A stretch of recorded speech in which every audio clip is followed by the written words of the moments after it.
അവിടെ നിന്ന് ചൂണ്ടയിടറാ, രണ്ട് മത്തി പിടിക്കാൻ നോക്ക്. വൈകുന്നേരം ആവുമ്പോ കൈ കാശില്ല ആശാനെ എന്ന് പറഞ്ഞിട്ട് ഷെയർ ഇടുന്ന അവിടെ എങ്ങാനും വന്നതെന്ന് ഞഞ്ഞാ കൊഞ്ഞ പറഞ്ഞ ചെവിക്കല്ല് നോക്കി ഞാൻ തരും. പൈസ ഇട്ട് മദ്യപിക്കണത് ആരോഗ്യത്തിന് ഹാനികരം ആശാനെ. ഒലക്ക എനിക്ക് ഊള കണ്ണട ആര് തന്നു? ചുമ്മാ ഊളം ലുക്കും ഊള കണ്ണടയും.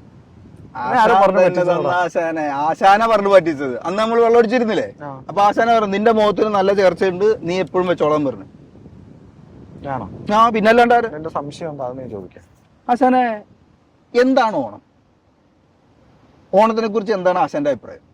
എനിക്ക് പ്രത്യേകിച്ച് അഭിപ്രായമൊന്നുമില്ല. പോയ അവിടെ നിന്ന് നിനക്കെന്തോ സംശയം ഉണ്ടെന്നല്ലോ പറഞ്ഞു, അത് നീ ചോദിക്കും. ആശാൻ ഓണത്തിനെ കുറിച്ചൊന്നും പറയുന്നത്, പിന്നെന്താ സംശയം ഉള്ളത്? ഓണത്തെ കുറിച്ച് ഞാൻ എന്ത് പറയാനാടാ? ഓണം എന്ന് പറഞ്ഞു കഴിഞ്ഞാല് പണ്ടൊരു രാജാവ് ഇവിടെ ഉണ്ടായിരുന്നു. പുള്ളി മറ്റേ അസുര രാജാവായിരുന്നേ, നല്ല രാജാവായിരുന്നു, മാന്യനായിരുന്നു, ഡീസന്റ് ആയിരുന്നു. എന്നിട്ട് മറ്റേ ആ സ്വർഗത്തിലിരുന്ന് മറ്റേ ദേവലോകത്തിരുന്ന് മറ്റേ ഡാൻസും വെള്ളമൊക്കെ അടിച്ചിരിക്കുന്ന ടീംസ് ഉണ്ടല്ലോ, അവന്മാർക്ക് ഇത് ഇഷ്ടപ്പെട്ടില്ല. കാരണം അസുരന്മാര് നല്ലവന്മാരല്ല എന്നാണ് എല്ലാരും പറയുന്നത്. പക്ഷെ ഈ രാജാവ് ഭയങ്കര സത്യസന്ധനായ രാജാവായിരുന്നു. അങ്ങനെ വന്നപ്പോഴത്തേക്ക് എന്ത് ചെയ്തു, അവന്മാരെല്ലാം കൂടി എന്ത് ചെയ്യുന്നു, ഒരാളെ വിളിച്ചു വരുത്തിയിട്ടൊരു പണി ഒപ്പിച്ചു. അയാളുടെ പരാതി പറഞ്ഞു, ഇങ്ങനെയാണ് സംഭവം, എന്തെങ്കിലൊക്കെ. എടാ അതൊന്നും പറയാൻ പറ്റൂല. അത് ഞാൻ പറഞ്ഞു കഴിഞ്ഞാൽ ചിലപ്പോൾ നാളെ വർഗീയതകളെ ഉണ്ടാവും. അത്ര മന്ദബുദ്ധികളാ. എല്ലാവരുടെയും കയ്യിലിരിക്കുന്ന മൊബൈലും മറ്റേ ഹെഡ്സെറ്റ് ഒക്കെ അപ്ഡേറ്റ് ആയിട്ടുള്ളൂ. ഇവന്റെയൊക്കെ മനസ്സുണ്ടല്ലോ, ഓരോ ജനറേഷൻ കഴിയുന്നതനുസരിച്ച് മന്ദബുദ്ധികളാ. അതുകൊണ്ട് അതൊന്നും ഞാൻ പറയില്ല കേട്ടാ. അപ്പൊ എന്ത് ചെയ്തു അയാളുടെ അടുത്ത് പോയി പരാതി പറഞ്ഞു. അപ്പൊ പുള്ളി പറഞ്ഞു ശരി എങ്കിൽ മഹാബലിക്കിട്ട് ഞാനൊരു പണി കൊടുക്കാം. അത് ഓർത്തോണം, നന്മ ചെയ്യുന്ന മനുഷ്യന്മാരോട് കരുണ കാണിക്കുന്ന അസുരനോട് ഈ ടീംസിന് കുരു. അപ്പൊ എന്ത് ചെയ്യുന്ന പുള്ളി അവിടെ നിന്ന് വന്നിട്ടൊരു ഒരു വേഷം മാറിയൊക്കെ വന്ന് ഒരു ഫാൻസി ഡ്രസ്സ് വേഷമൊക്കെ എടുത്തിട്ട് വന്നിട്ട് രാജാവിൻ്റെ അടുത്ത് പറഞ്ഞു, രാജാവേ കുറച്ച് സ്ഥലം വേണം, എനിക്കിരുന്ന് പ്രാർത്ഥിക്കാം. നിനക്ക് എത്ര വേണം എടുത്തോ? എനിക്കൊരു 3 അടി സ്ഥലം മതി എന്ന് പറഞ്ഞു. 3 കാല് കൊണ്ട് അളക്കാൻ പറ്റുന്ന 3 ചുവട് സ്ഥലം മതി എന്ന് പറഞ്ഞു. നീ എടുത്തോടാ, എന്റെ ഇഷ്ടത്തിന് എടുത്തോന്ന് പറഞ്ഞു.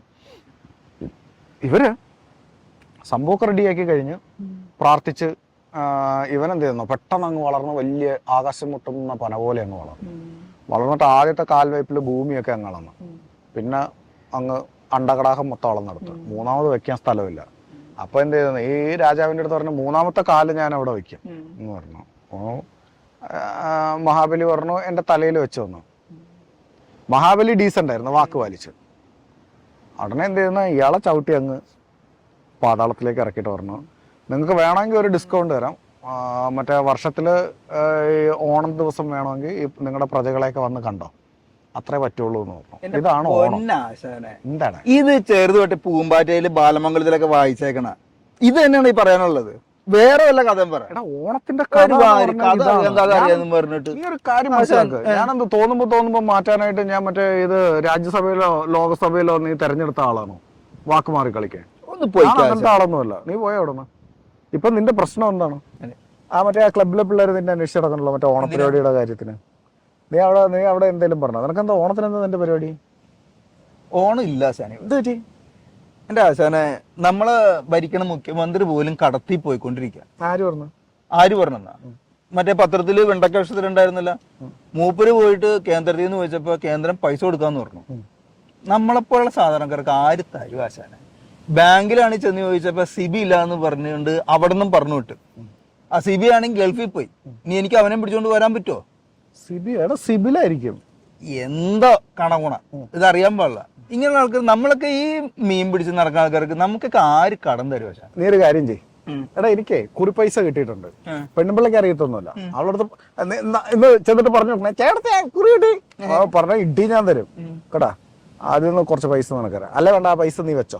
എന്തിനാശാനെ? ഓണം ആഘോഷിക്കട്ടെ, പിള്ളേരൊക്കെ വീട്ടിലുള്ളതല്ലേ. എന്റെ പൊന്നാശാനെ ചതിക്കരുത്. എന്തുണ്ടേടാ ഞാൻ നിന്നെ എന്ത് ചെയ്തു എന്ന് പറയാൻ, എന്ത് ചോദിച്ചു എന്ന് പറയാൻ? ഓണത്തിന് പൈസ വാങ്ങിച്ച പത്രത്തിൽ വരും ആശാനെ. ഈ ലാസ്റ്റ് പത്രത്തിൽ വെണ്ടക്ക വർഷത്തില് വരും, ഗബ്രി ആശാന്റെ കയ്യിൽ നിന്ന് പൈസ വാങ്ങിച്ചു. നീ പോയ ഇതിനു മുമ്പ് നീ എന്റെ വാങ്ങിയിട്ടില്ലേ? അതൊക്കെ നിന്നെ പറഞ്ഞു പറ്റിക്കുന്നേ. നീ റൂട്ട് മാപ്പ് ഉൾപ്പെടെ ഇടും ആശാനെ പത്രക്കാര്. എനിക്കും നാണോ മാനോ ഒക്കെ ഉണ്ട്.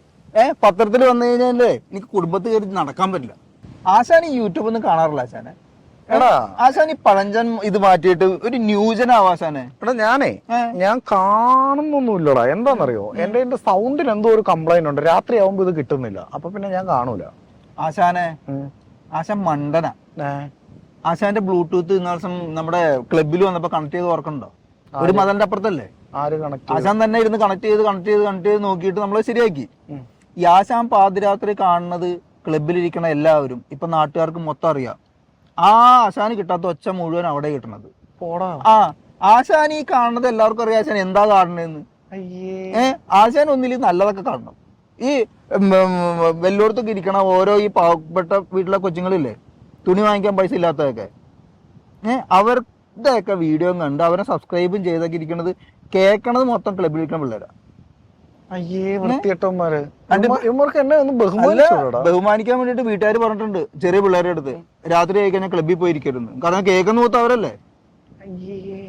ആശാനെ പിറ്റേ ദിവസം കാണുമ്പോ നിനക്കത് ഓഫ് ചെയ്തൂടെ? എനിക്കറിയില്ലോ ഇതങ്ങനെ, എന്നെ കൊണ്ട് തൊടിയിക്കില്ലോ അവന്മാര്.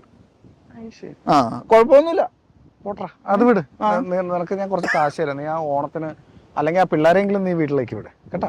ആശാനെ അത് നമ്മുടെ ആ ഒരു ഇത് വെച്ചിട്ടെ ഈ യൂട്യൂബ് കണ്ടതിന് ശേഷം പെണ്ണുമ്പോൾ പറഞ്ഞു നമുക്ക് അങ്ങോട്ട് ആഘോഷിക്കണ്ടെന്ന് പറഞ്ഞ. എടാ നീ ഒരു കാര്യം മനസ്സിലാക്കി. നമ്മുടെ കുഞ്ഞിലെ നമുക്ക് ഓണം, വിഷു, ക്രിസ്മസ്, റംസാൻ, പള്ളിപ്പെരുന്നാള് എല്ലാ പരിപാടിയും നമുക്കുള്ളതാണ്. ഇപ്പൊ കുറച്ചായിട്ട് ആൾക്കാർക്ക് എന്ത് ചെയ്യുന്നോ, കുറെ കാശും കാര്യങ്ങളും പത്രാസൊക്കെ ആകുമ്പോഴത്തേക്ക് ഓരോ തോന്നല, ഓരോ മണ്ടത്തരങ്ങൾ എഴുന്നള്ളിക്കും. അത് വിശ്വസിക്കാൻ കുറെ ആൾക്കാരുണ്ട്. നീ ഒന്ന് പോയ അവിടെ നിന്ന് നിന്റെ പെണ്ണുമ്പിള്ളയുടെ. എടാ നീ ഒരു കാര്യം മനസ്സിലാക്കി. നമ്മുടെ മറ്റേ ആ TV ചാനലിൽ ആ വാർത്ത പറയുന്നവനല്ലേ, അവനൊരു കാര്യം പറഞ്ഞിട്ടുണ്ട്, സത്യസന്ധമായ കാര്യം. നമ്മളൊക്കെ ജനിച്ചത് ഒരു ആശുപത്രിയിലാണ്. അവിടുത്തെ ഡോക്ടറും നഴ്സുമാരൊക്കെ ഒരു വലിയ ബുദ്ധിജീവികളായ ആൾക്കാർ. അവര് ചിന്തിക്കുക ഈ ലോകത്ത് ജാതിയും മതവും വേണ്ട എന്ന് ചിന്തിച്ചു എന്ന് വെച്ചോ. നമ്മളെ എല്ലാരും അങ്ങോട്ടും ഇങ്ങോട്ടും കുഞ്ഞിലെ തന്നെ അവര് മാറ്റി കൊടുത്തിരുന്നെങ്കിൽ എന്ത് ചെയ്തേനായിരുന്നു? നിനക്ക് സംശയമില്ലേ? അതാണടാ, ഈ സംശയ ബുദ്ധി വേണം. അപ്പം നമുക്ക് ഇങ്ങനത്തെ ചിന്താഗതി ഒന്നും പാടില്ല. ഞങ്ങളവിടെ പറഞ്ഞു മാറിപ്പോയതാന്ന് തോന്നുന്നു പറഞ്ഞു. ഞാനാ ഈ മാതിരി സ്വഭാവമുള്ളവരൊന്നും ഇവിടെ അങ്ങനെ കണ്ടിട്ടില്ല എന്നാണ് അവര് പറയണത്. എവിടെയോ മാറിപ്പോയിട്ടുണ്ട് ആശാനെ. നീ പോയി മീൻ പിടിച്ച് വൈകുന്നേരം നീ ഷെയർ ഇടാൻ ഒരു കാര്യം മനസ്സിലാക്കി. നീ പൊയ്ക്കെ പോടാ. നീ ഒരു കാര്യം മനസ്സിലാക്കി. ആ മറ്റേ ആ വെള്ളപ്പൊക്ക സമയത്തുണ്ടല്ലോ, ആ തോണിയും കൊണ്ട് വന്നവന്മാര് ചോദിച്ചിട്ടില്ല നിങ്ങളുടെ ജാതിയും മതവും. മനസ്സിലായ? ആ മേളിൽ നിന്ന് റൊട്ടിയിട്ട് തന്നവൻ ചോദിച്ചില്ല നിങ്ങളുടെ ജാതിയും മതവും. അതില്ല, ചുമ്മാതെ അല്ലടാ. ഇടയ്ക്കിടയ്ക്ക് കേരളത്തെ ദൈവം വെള്ളപ്പൊക്കത്ത് നിന്ന് ഞാൻ പോണു. മീൻ കൊത്തിയിട്ടുണ്ടെന്ന് തോന്നുന്നു. ചെല്ലട്ടെ, പോയി പിടി. അപ്പൊ ആശാനെ ഹാപ്പി ഓണം. നിന്നെ പോലെ മനസ്സ് നന്നാവത്തോണ്ട് ഒരു തെണ്ടിയുടെ ഓണം എനിക്ക് വേണ്ടടാ.